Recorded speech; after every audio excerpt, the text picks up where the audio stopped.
Olá, o Saber Direito Profissão já está no ar. O programa que te ajuda a entender as diversas áreas do direito de uma forma simples e didática. Nesta semana tivemos um curso sobre Direito Constitucional. E quem esteve conosco foi o professor Tiago Castro, que eu recebo agora para um bate-papo aqui nos estúdios. Tudo bem, professor? Bem-vindo! Tudo bem, muito obrigado pelo convite, Mari. Eu agradeço e foi uma satisfação enorme estar aqui, podendo ajudar e colaborar um pouco com o projeto. A gente falou dessa semana sobre Direito Constitucional, né, que foi o tema das suas aulas, foi puxado? Foi um bocadinho, um bocadinho, mas foi muito satisfatório. A gente trouxe alguns pontos sobre alguns instrumentos dos remédios constitucionais, as ações constitucionais. Acho que trouxemos uma roupagem um pouco diferente daquilo que nós estamos acostumados a ver em graduação, porque a gente vê de uma forma um pouco superficial. E a gente tentou trazer um pouco aqui as legislações que também ajudam a entender um pouco esses instrumentos. Professora, me conta como é que você se encantou pelo direito. A gente já falava aqui nos bastidores que você, na sua família, né, tem muitos servidores públicos, então essa área já permeava a sua vida, mas quando é que você decidiu assim, vou fazer direito? Na verdade, eu acho que isso é quase embrionário. Eu estava lá na barriga da minha mãe e simplesmente eu já senti que eu amava essa área, porque desde criança, a gente até brinca, né? Quando você percebe que a criança tem um senso crítico muito apurado, começa a ser crítica com tudo que acontece ao seu redor. Senso de justiça também, senso de justiça. Né? Quando você percebe que a criança é chamada de chata, de alguma forma, acha que ela está enveredada para a área do direito. Então, nessas brincadeiras que a gente fazia ao longo de toda a minha infância e foi crescendo, a gente foi percebendo, a minha família percebia, eu também percebia que eu era muito mais ligado à área de humanas, necessariamente já na área de humanas. E com o passar do tempo, eu acabei verificando como é que era a questão do direito, porque a gente acaba de forma meio que obrigado a ter que fazer um pouco preparatório para concurso público, aí você sentia, falou assim, não, acho que eu vou fazer o direito. E no ensino médio a gente não tem também essa base, né? Então, assim, o direito ainda é algo muito abstrato para quem ainda está finalizando o segundo grau. Exatamente, você não tem nenhuma familiaridade com nenhuma matéria do direito, então é algo que fica muito distante à sua realidade, para você de fato tentar demonstrar aquilo que você gosta. Então, quando eu me encontrei verdadeiramente com algumas matérias de direito, aí eu percebi que de fato aquilo ali era algo que eu queria vivenciar. Que legal. E o concurso? Você fez cursinho antes de prestar vestibular? Na verdade, foi um pouco forçado pela minha família, né? Como a gente estava conversando, minha família toda é servidora pública, minha irmã, minha mãe, e ao longo do tempo, sempre de forma meio que obrigado, a Brasília tem um grande problema de ser a capital dos concursos públicos, todo mundo acha que tem que ser servidor público por aqui. Então, diante dessa situação, eu fui imposto a ter que fazer um concurso público, no primeiro momento, mas logo depois eu realmente percebi que não era para mim, eu comecei a fazer a graduação no curso de Direito, e lá eu me encantei, na verdade, foi com a advocacia. E o direito constitucional, desde a época da faculdade? Desde a época da faculdade, eu sempre gostei de direito constitucional. Além de advogado, eu também sou professor e na época da graduação, eu sempre fui colocado como monitor na faculdade.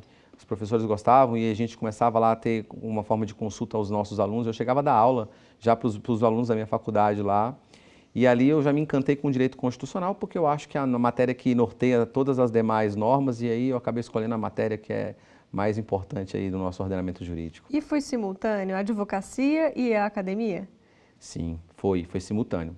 Logo quando eu terminei o meu curso, minha graduação, eu já comecei a lecionar. Eu entrei nos projetos sociais que tem aqui em Brasília, um projeto social que é voltado para concurso público. Eu já fui professor de Direito Constitucional nesse projeto, que é para ajudar as pessoas carentes que não tinham condições. Olha que legal. Isso há mais de 7, 8 anos atrás, que eles não tinham condições de custear um cursinho, que à época era muito caro, não existia ainda esse formato de aulas online, eram tudo presencial. A facilitou muito, né? E isso acabou... Aí eu acabei entrando nesse projeto, e esse projeto tinha advogados, tinha juízes, tinha várias outras pessoas de vários setores que estavam contribuindo dentro dele, e lá eu comecei a, de fato, vivenciar, juntamente com a advocacia, esse lado também de professor. Aí apaixonou. Aí me apaixonei. Aí, nesse caso, também é algo que vivenciei dentro de casa, que minha mãe também é professora, né? Então é algo que a gente já, desde pequeno, também me apaixonei. A advocacia e a docência também. Professor, e tem alguma dúvida assim que em toda turma você tem? Toda turma o aluno te pergunta? Com certeza, com certeza. Eu ministro a matéria de Direito Constitucional e também Introdução à Ciência do Direito, né, nas graduações. Então é um curso muito no início da vida acadêmica do aluno. Eu estou pegando ali no primeiro semestre, segundo, terceiro, e os alunos ficam com diversas dúvidas, como seguir a carreira, qual a profissão a seguir. A gente tenta não induzir muito a percepção daquilo que a gente vivencia, porque a advocacia é uma profissão extremamente maravilhosa, mas também ela realmente tem alguns pontos que, de fato, se você não tiver muito travado naquela compreensão de que você quer fazer isso, você pode cair. Acontece muito isso. Então a gente tenta apenas apresentar para eles as possibilidades, coisa que talvez eu não tenha visto no início da minha graduação. Se eu tivesse visto isso, alguma coisa que tivesse demonstrado, olha, vamos aqui, se você tem realmente uma aptidão para a advocacia, vivencie isso logo no início, que você vai encurtar suas dificuldades. Então eu vejo muito isso, eu tento preparar os meus alunos para que eles possam de fato entender qual é a área a seguir, se é na carreira pública ou se é realmente na iniciativa privada. E antes de definir também a sua escolha, eu vi que você passeou aqui, né, pelo direito da saúde, trabalhou também em cartório, Sim. Que é uma outra área super legal, que pouca gente tem conhecimento, né, de como é que funciona. Ainda na graduação, eu fui convidado para trabalhar num cartório de notas em Brasília, e eu estava assessorando exatamente um tabelião, né, uma tabeliã, na verdade, de notas, e lá ela tinha algumas dúvidas com relação a alguns pontos, e eu fui assessorar na parte jurídica a esse tabelionato, e lá eu vivenciei também todo esse aspecto do tabelião, e já vivenciei a área do direito público, que é uma área que eu atuo, tanto no direito constitucional quanto no direito público, é algo que eu vivencio. Pouco tempo depois eu saí, comecei a advogar, já depois ao final da minha graduação, e aí entrei num escritório em que a gente trabalhava para seguradoras de plano de saúde. Eu era advogado. É um nicho bem específico, né? Você teve que dar uma corrida nesse assunto. Uma corrida nesse assunto. Eu acho que é algo que é intrigante na advocacia, é isso. Você tem que realmente se lançar ao desafio daquilo que está se colocando à disposição. Então é algo que te instiga bastante. Você não é preso, com todo respeito ao serviço público de modo geral, mas você não fica travado a uma realidade diária, cotidiana, sempre fazendo aparentemente as rotinas, tirando algumas carreiras específicas. Na advocacia você entra em desafio todos os dias. Então eu entrei em um desafio de atuar na área do direito à saúde, né? E isso foi interessante porque lá eu vivenciei outras situações muito interessantes. Acabou também isso adentrando também agregando um pouco para a minha área do direito constitucional, porque eu consegui linkar esses dois elementos importantes. Então, toda a minha carreira, toda a minha vida profissional, ela sempre foi muito pautada no direito público, no direito constitucional especificamente e no direito à saúde também. Hoje você trabalha com o terceiro setor? Hoje eu trabalho com o terceiro setor. Eu tenho meu escritório e nós hoje atuamos diretamente com o terceiro setor para as ONGs, para as associações civis sem fins lucrativos, em que elas têm algumas tratativas com convênios ou parcerias com o Estado e a gente faz essas prestações de contas, todas essas assessorias necessárias para de fato seguir. E aí mais um desafio, porque recentemente veio a legislação do marco regulatório, eu tive que me lançar a esse desafio e a gente está fazendo alguns trabalhos interessantes na área do terceiro setor. Nunca para de estudar, né, professor? Nunca para, muito pelo contrário. A gente está todos os dias tendo que abrir os nossos livros e como se estivesse ainda na época da graduação. Eu até falo para os meus alunos, que com certeza eles vão assistir, né, estão assistindo neste momento também, que todos os dias você se lança, no curso do Direito, quando você escolhe essa área, você se lança aos desafios e todos os dias você é um estudante. A gente está do outro lado ali explicando, mas todos os dias eu estou ali abrindo meus livros para saber quais são os julgados, saber quais são as decisões que estão aí mais atuantes no nosso mundo jurídico. E sobre estudo, professor, chegou uma pergunta de WhatsApp para a gente, que é do Gustavo, lá de São Paulo. Pode rodar.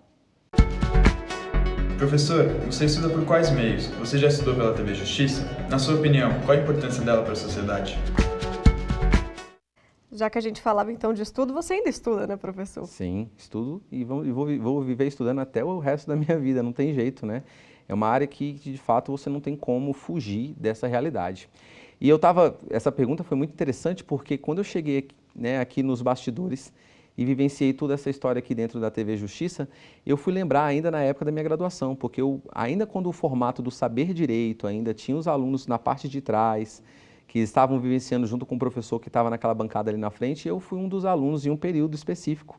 E eu sempre fui um entusiasta da TV Justiça, sempre participei e também sempre estive como telespectador assíduo. Então a TV Justiça ela tem uma relevância muito grande e uma decisão ímpar na minha vida como advogado, como jurista de um modo geral, como professor também, porque sempre o saber direito fez parte da minha realidade. Então a TV Justiça ela é essencial principalmente para os graduandos que precisam estar vivenciando isso, que está sempre aqui antenando com as novas realidades, com as novas necessidades que o direito pode nos permear. Que então, bacana. Isso é importantíssimo. Então, de aluno veio a professora agora dando aula aqui Tá na TV vendo? Justiça, olha que legal. Como é que o mundo gira, né? A gente está sempre... E isso é uma coisa muito interessante, porque isso estimula também as pessoas a entenderem que você sempre pode mais, né? Se um dia eu estava lá atrás e eu me colocava na condição que eu falei assim, um dia eu posso estar naquela ali na frente. E a gente vai atrás dos nossos sonhos e a gente vai conquistando também. Que bacana. A gente fala de sonhos de mercado de trabalho. No segundo bloco, professor, vamos para uma pausa rapidinha. O Saber Direito e Profissão volta já.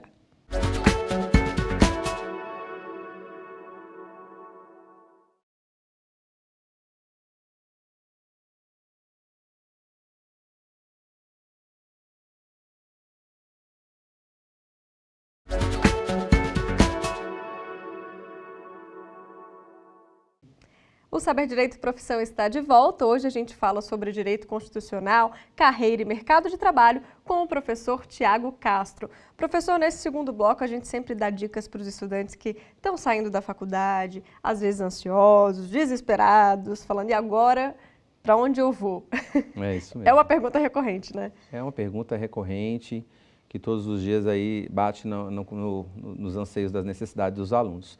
E eu tento ao máximo, quando eu estou em sala de aula, no início das graduações, eu sempre tento ao máximo diminuir essa ansiedade que permeia o coração dos alunos. Porque o direito ele te dá muitas possibilidades, né?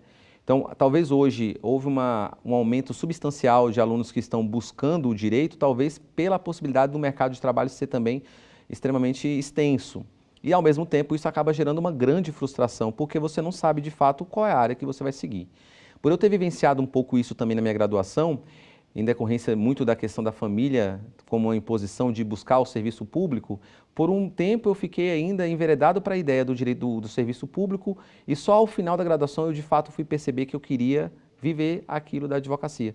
E são mundos completamente diferentes. Então, quando eu entrei no mercado de trabalho, em decorrência de não ter se lapidado ainda dentro da graduação, isso dificultou bastante o meu início de advogado, porque eu não conseguia de fato saber aonde eu deveria seguir. Então, hoje, quando os alunos me procuram, eu sempre falo para eles que a primeira coisa é se encontre naquilo que de fato você quer.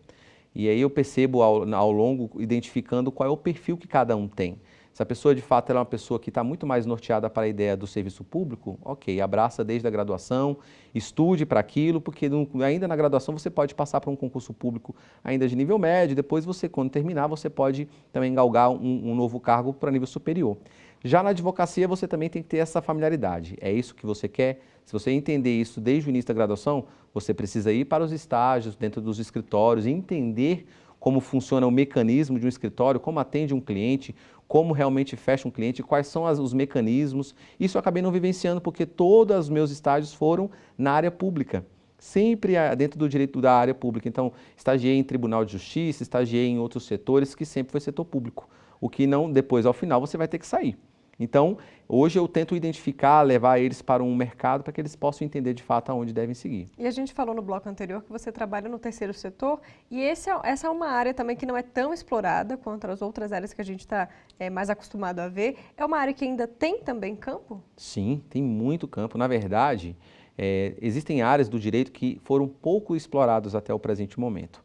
Então, essa área, por exemplo, do terceiro setor é uma área que quase não tem advogados que atuam. Então, isso até falo em sala de aula também, falo assim, pessoal, fiquem atentos, prestem atenção como é que o mundo está se desenvolvendo, quais são as necessidades que anseiam a sociedade, porque diante disso vão aparecer novos mecanismos jurídicos que devem dar respostas para essas necessidades. Então, o terceiro setor foi algo que se desenvolveu em um período muito curto.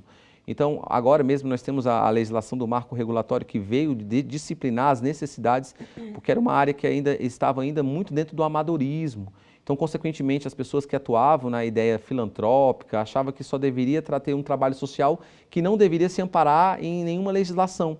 E aí eles perceberam que eles têm que ter prestação de contas em diversos setores e aí viram a necessidade de ter advogados nessa área. Então é uma área ainda que é muito embrionária e os advogados estão começando a compreender esse mercado de trabalho. A área de consultoria também, a gente vê que está crescendo bastante, né? Muita consultoria. A consultoria também cresce bastante, as necessidades vão batendo nas nossas portas e a gente vai percebendo. Agora, o que não cabe mais no mercado, e aí eu já adianto para os advogados, é aquela situação de ser generalista, aquela brincadeira do clínico geral que a gente sempre falou. O advogado que quer trabalhar em diversas áreas ao mesmo tempo, ele vai estar com uma grande possibilidade de não ter sucesso no seu mercado, porque as pessoas não mais querem um advogado que atue em diversas áreas, ele quer um advogado que saiba muito bem uma área específica. As pessoas têm a falsa impressão que o advogado sabe todas as leis, a gente não sabe, muito pelo contrário. A gente tem pouca compreensão profunda da lei em si, nós temos que estudar ela. Então, quando você escolhe um nicho, você escolhe uma área específica e se envereda nela e, de fato, se aprofunda, você tem muito mais chance de ter sucesso no mercado de trabalho. E eu vi aqui que você faz parte da Comissão de Fiscalização de Concursos Públicos da OAB. Me conta um pouquinho do trabalho dessa comissão, hoje em dia com tantas bancas, com tanta fraude, como é que funciona? Como eu falei no início, como eu fui professor em preparatório para concurso público, lá no início, quando ainda era um trabalho social, quando eu ainda desenvolvia, e ainda hoje eu faço esses trabalhos sociais, eu percebi que diversas situações das bancas examinadoras, elas não observavam os ditames previstos na Constituição e também no edital.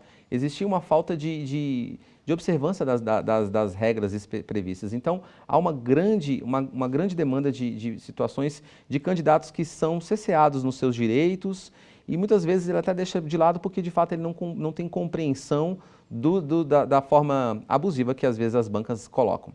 Então, por diversas vezes, um remédio constitucional muito usado, que é o mandado de segurança, ele é o elemento mais importante para tentar retirar essa lesão a um direito líquido e certo que um candidato tem de prestar um concurso público, que é algo que hoje, a cada dia que passa, é um comércio muito forte. Então, ele acabou sendo um comércio muito grande.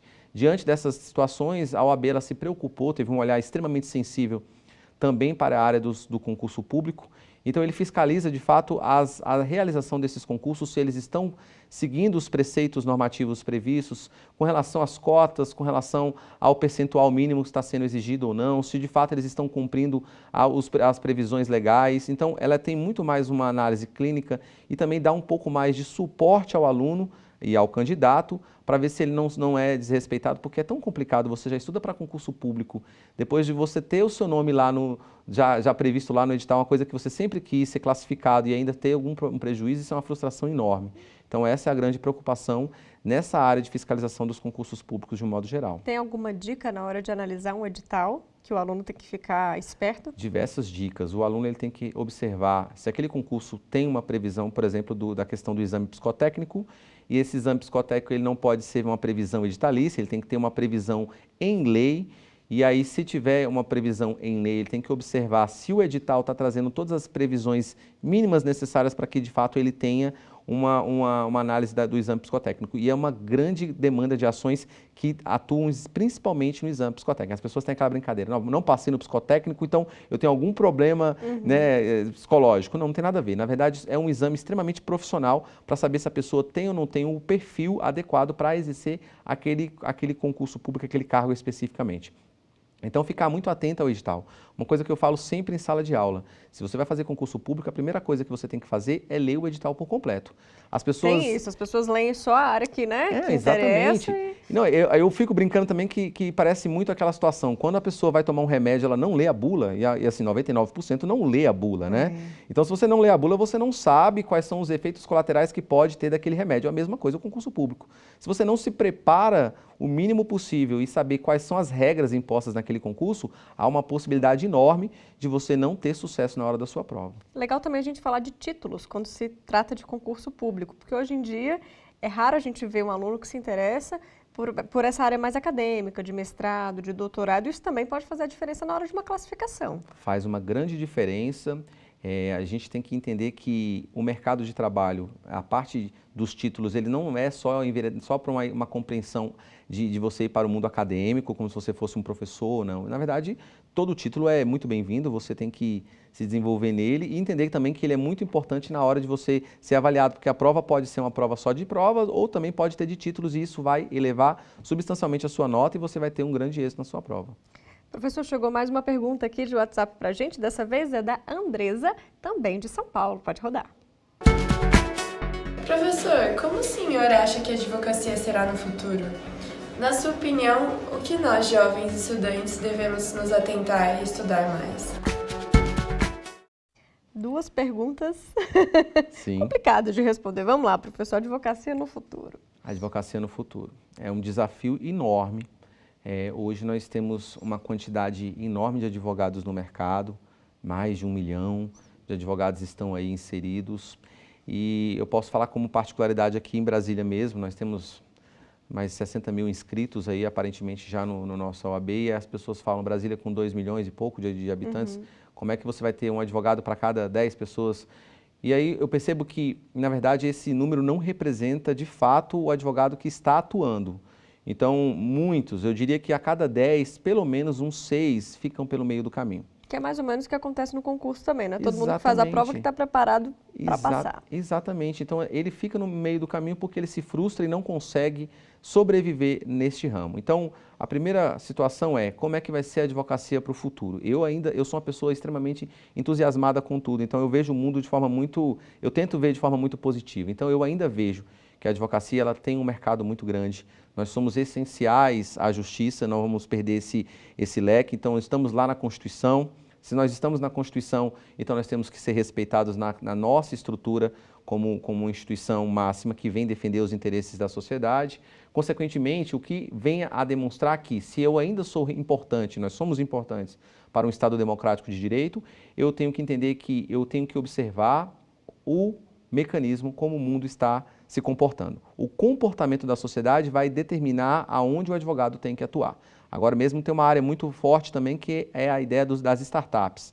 Então, algo que está aí no mecanismo da tecnologia, como é que se desenvolve? Não tem advogados na área de startups, tem advogados que não atuam, então são situações que você precisa se preocupar com o mundo, você tem que ficar observando, você tem que ter uma sensibilidade com o comportamento da sociedade. Há pouco tempo eu me deparei com uma notícia falando sobre um crime cometido no espaço, né? Sim. Você acompanhou isso? Sim. E levantou justamente essa bola. E aí, que legislação vai seguir no espaço? Tá vendo como é que é desafiador, como é que é intrigante o direito e você precisa todos os dias buscar respostas para aquilo que às vezes a sociedade não consegue dar. Porque a sociedade ela vive uma mutação absurda. Então assim, nós todos os dias percebemos que nós nos desenvolvemos e a sociedade ela é muito mais acelerada, muito mais voraz do que de fato a legislação pode acompanhar. Então acompanhar os comportamentos da sociedade vai demonstrar quem você vai ser no futuro.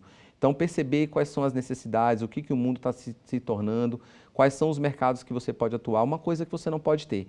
Não desanime. O curso de Direito é um curso que tem muitas pessoas, mas aquele que realmente quer abraçar a causa, ele consegue se prevalecer nesse mercado. Que vai um pouco aí da segunda pergunta dela, que ela questionou o que nós jovens estudantes devemos nos atentar e estudar mais. Então, a dica seria essa, né? Ficar atento a esses movimentos, às novidades, e ir para um nicho que talvez não tenha sido tão explorado. Exatamente. Possivelmente quando ela terminar a graduação, já vai ter um comportamento diferente que a sociedade vai estar se desenvolvendo e ela tem que perceber isso. Ela tem que ter um olhar sensível para o mundo jurídico. Quem quer trabalhar na área do direito precisa estar sempre atento ao comportamento da sociedade, algo que eu nunca deixo de falar para os meus alunos. Eles têm que ter essa compreensão. Professor, existe uma dificuldade, algum desafio? A gente está falando aqui de jovens, né? Hoje em dia, na sala de aula, para atrair também a atenção dessa molecada que se distrai muito fácil, que é muito ansioso. Qual que é o seu segredo? Engraçado isso, porque eu fico olhando muito o comportamento do meu filho. Eu tenho um filho de 4 anos e o comportamento dele me chama muita atenção porque é exatamente isso, essa ansiedade que tem. Imagina de 3, essa criança, o pessoal, os jovens hoje também têm essa ansiedade, eles não conseguem, né, ficar atentos às nossas observações. E eu tento ao máximo trazer de forma lúdica o direito constitucional de uma forma descomplicada. Então, todos os dias eu gosto de brincar, trazer alguns exemplos do nosso dia a dia, às vezes até trago fofocas de redes sociais para o mundo do direito constitucional para ver se eles conseguem compreender. Também trago músicas, trago rap, tento trazer algumas situações. Tento trazer. Certa vez eu trouxe um rap, fiz uma paródia desse rap dentro do direito constitucional e a gente tenta ao máximo também, isso é uma obrigação também do professor, ele não pode ficar preso também ao seu comportamento e achar que os alunos têm que se adequar a ele, porque na verdade tem ali 30, 40 alunos que precisa compenetrar a ideia do que é o direito constitucional, por exemplo, uma área que todo mundo tem medo. Então eu tento desmistificar esse comportamento e desmistificar essa figura de que o direito constitucional é difícil. Então é algo que a gente tem que também entrar no universo do aluno para que possa entender um pouco e tentar trazer também de forma lúdica para a nossa aula. E a aula online, professor? Esse é um desafio que eu tenho, também estou trabalhando nessa aula online. Também dá? Sim.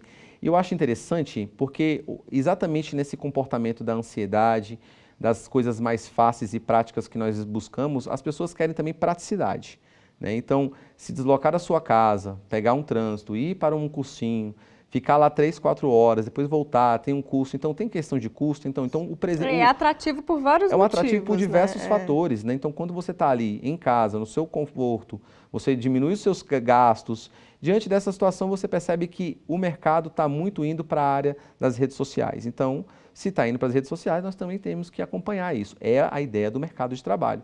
Eu não posso ficar preso àquilo que eu ainda acho que está sendo o mercado de trabalho. Se todo mundo está indo para as redes sociais, vamos nos enveredar para as redes sociais. Alguma coisa ele tem. Alguma coisa tem. Professor, bom, com esse clima de descontração, eu acabo o programa aqui de hoje. Muito obrigada pela sua participação. Parabéns pelo exemplo de ter vindo aqui anos atrás como estudante e voltar como professor. Suas aulas foram incríveis. Muito obrigada. Muito obrigado. Eu agradeço a vocês, né, pela oportunidade de estar aqui hoje falando um pouco de carreiras, né, para esses jovens que estão tão preocupados com o mercado. Eu lembro bem que no final da minha graduação, no dia que eu peguei lá o meu canudo, eu, em vez de ficar dando pulos de alegria, eu estava extremamente assim, frustrado, com medo do que estava por vir. Então, isso é muito importante. Então, os alunos que, graças a Deus, existe aqui essa figura desse programa, de profissões, para que possa ajudar a eles encontrarem o caminho mais correto, para eles não se frustrarem lá na frente. Muito obrigada. Muito obrigado.